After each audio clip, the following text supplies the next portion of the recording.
Millennials are pretty much screwed. Their earnings are not keeping up with the costs of things nowadays, especially houses. So what is the cause of this, and is there a way to fix it?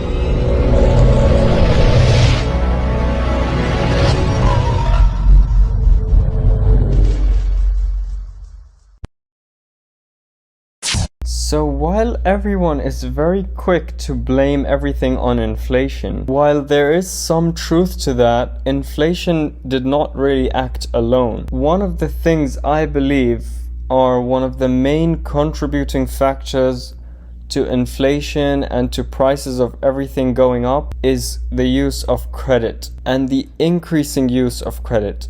And this includes any sort of loans, especially credit card debt, and even basic loans such as mortgages, car financing, or things like that. Things that in essence enable people or encourage people to spend beyond their means, and a lot of it is for non-necessary expenditures. As you can see, I made this chart which plots house prices, consumer debt, CPI, number of credit cards being used, and number of mortgage loans from the 1930s to the 2010s.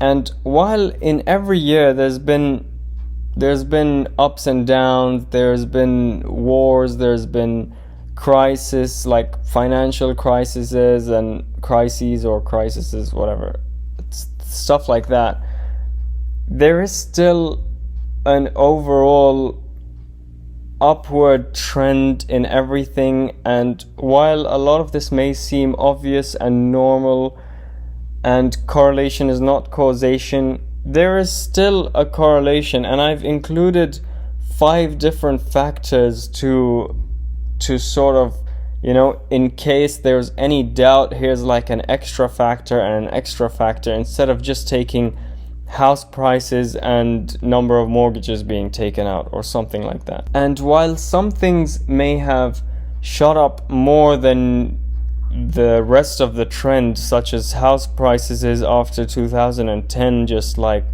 shooting up higher than everything else, that is not the main focus of this. The main focus is just that everything is moving together, and I will tell you why there is some significance to this. So back to basics. When anything is being priced to sell, if you yourself have a product that you want to sell, for example, let's say you want to sell t-shirts, and you would have a sort of audience in your mind.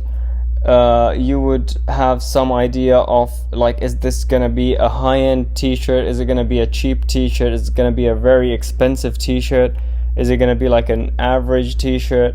You should have a sort of audience in your head, like, okay, this is like my target customer.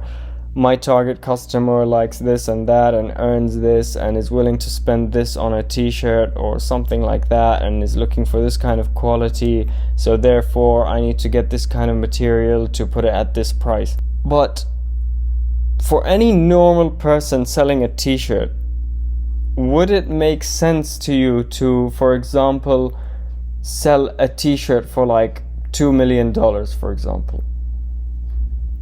I guess not, right? Why would you not sell a t-shirt for $2 million?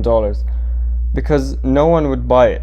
Yes, maybe there's like this one crazy guy who would say, oh yeah, I can buy this, let me buy it for fun or something. But generally, you're not gonna succeed selling a t-shirt for $2 million, generally speaking. Even if you are like the top designer and whatever, it's just like, to 99.99% of people, wealthy or poor, it would not make sense to spend $2 million on a t-shirt. But let's say you do want to still sell an expensive t-shirt, so what would you do? Like, okay, you can't sell it for $2 million. What about 200,000? Still, it's too high. 20,000, still pretty high, right? So you would look around, okay, people are willing, like, expensive t-shirts are selling for like, let's say $400, $500, $300. So you'd think, okay, if I want to sell an expensive t-shirt, I'm gonna have to sell it around a couple $100, and in fact a bit less, because you're not like a famous designer or whatever. You're not Chanel or something who can sell that. So this same concept goes for everything, for houses, for cars, for food, for everything. Nothing will be priced at an amount that is unrealistic and unattainable by like their target segment. So why are we finding that the houses that are targeted towards like a middle class person are like way out of their budget, like 10 times their annual salary or something like that, like 20-30 times their annual salary, that they have to sit and pay installments for the next like 30 years to like own a house? I mean, did the person selling the house not think, oh, I'm selling to a middle class person who earns like, I don't know, 50k a year, so I can't price my house at like $1 million or $2 million or something like that, or even $500,000, because someone earning 50k a year is probably spending most of that on just eating and living expenses and stuff like that. So it's not like they're gonna have 50k a year just like cash, and on top of that, of course, there's taxes and all this. So someone earning 50k a year is not really earning 50k a year. They're earning maybe half of that with the Western countries' tax system, at least. So how are these prices being set and in fact only going up? The reason is that buying things on credit and loans and mortgages has just become so widely used and so widespread and so common and like second nature to everyone, that someone who has, let's say, $100,000 in cash has a budget of like $1 million for a house, or maybe even more. I mean, depending on the required deposit, some places have like a deposit requirement of like 3.5% or 10%, 15%. So someone who has $100,000 in cash saved up has access to buying like a $3 million house. So when someone has a house that could sell for $3 million, if they think, okay, who has $3 million in cash that they could put into this house, there'll be very few people.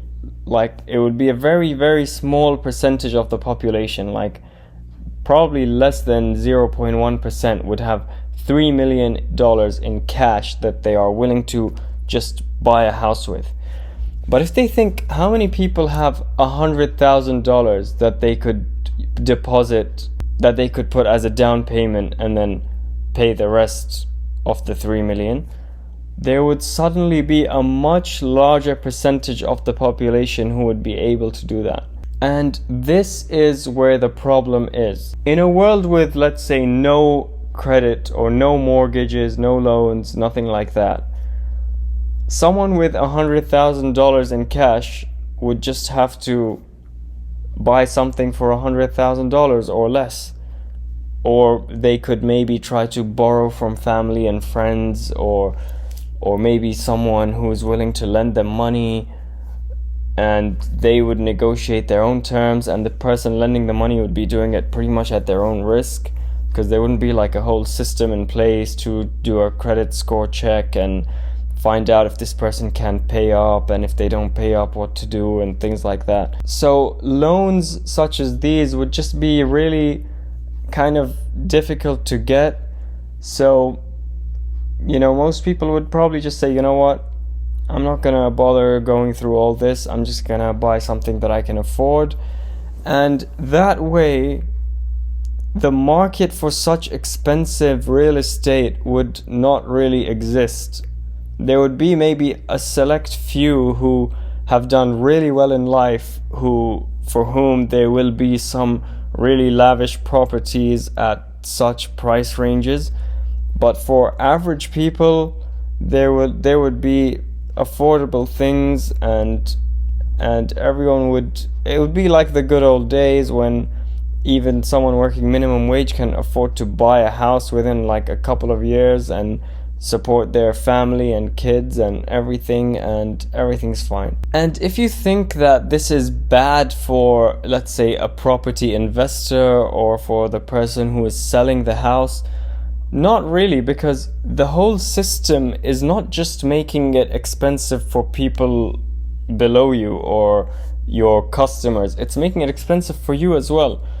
So you as a property investor or a landlord, you also need to live somewhere, right? So when you are selling a house for 3 million, you are also living in a house for 3 million or more. Like you also need to pay some sort of rent, or I mean, unless you've like inherited a house or you're living somewhere for free, or I'm talking about like a normal situation.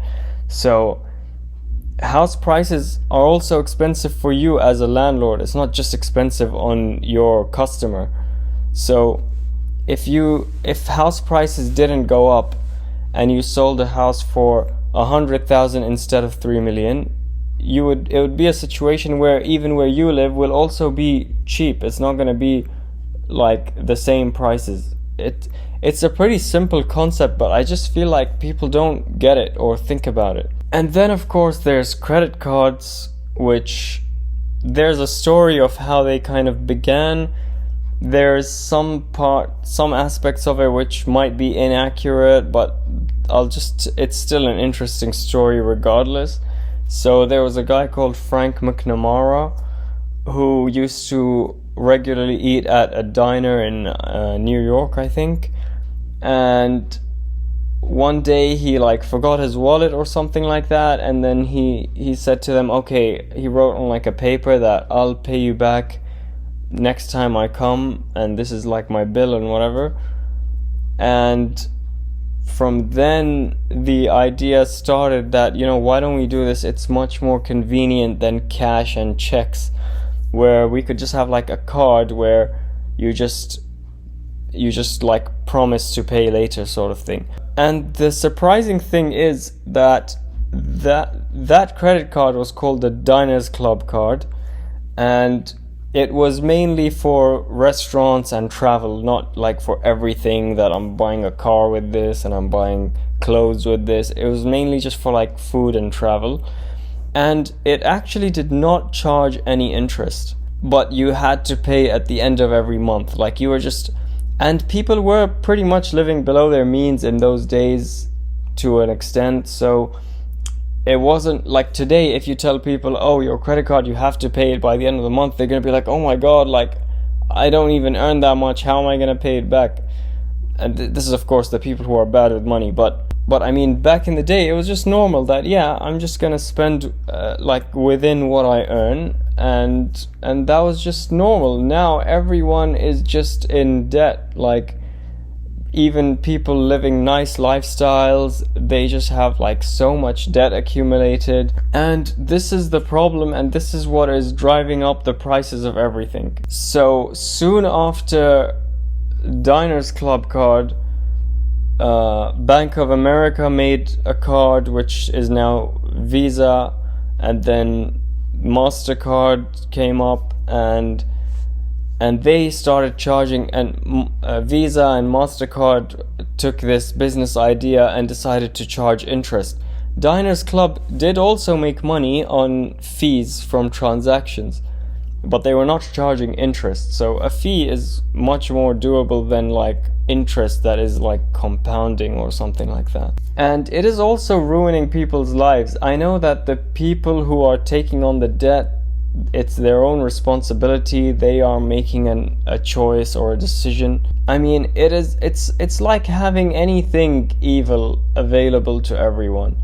So having casinos available will make it more accessible and easier for people to gamble and so on. And the issue is that we have been doing this for so long that we've reached a point now where it looks like you can't really turn back. Like you can't say, okay, let's scrap credit cards, let's scrap the whole like everyone living on debt system, And I mean, it would be doable, but it would be very, very difficult to do, because there's literally like entire governments who are functioning like people.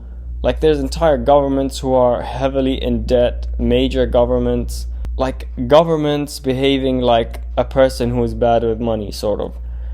I mean, I'm sure there are some people who are more educated on finance than I am, who might think everything I'm saying is rubbish, and we would not have this growth and we would not have whatever. No one can say anything about that, because you don't know if we would have still had this growth or not had this growth. The way I see it is, because everything is like inflating proportionately, sort of like everything is going up. So and money is just a number. Like it doesn't really mean anything. It's just a number. And for example, in the world of project finance, people say that, oh, so without interest-based debt, how would someone start a project that costs like 30 million? Like they'll need to have 30 million.